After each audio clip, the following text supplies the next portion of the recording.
We gave you the first alert earlier on in the week about the potential to see the northern lights overnight Thursday into Friday morning here in northern Indiana and northwest Ohio. And the display was absolutely spectacular. I know a lot of you went out and captured images and photos that you've shared with us. Here's just a few of those photos.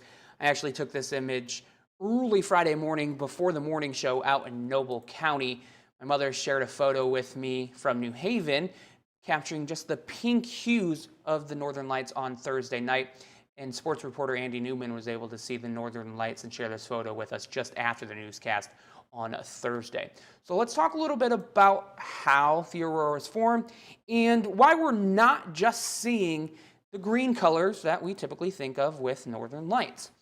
So the auroras, we want to start with the magnetic field. The Earth has a magnetic field, and the auroras really start to form when there is a coronal mass ejection that comes from the sun, essentially a solar flare that comes from the sun and is directed towards the Earth, and those solar particles interact with the Earth's magnetic field. But how do we see these different colors? Well, it depends on what type of molecules those solar particles are interacting with.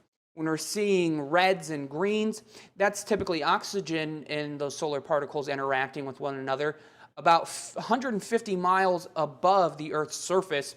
And when we see blues and light pink, that's nitrogen in those solar particles interacting together. But that's only about 60 miles above the Earth's surface. So that's why we're seeing different colors, not just those greens, with the northern lights overnight Thursday into Friday morning. Now, a lot of you are probably wondering, is it possible to see the northern lights again on Friday night? Well, unfortunately, it doesn't look like that's going to be the case.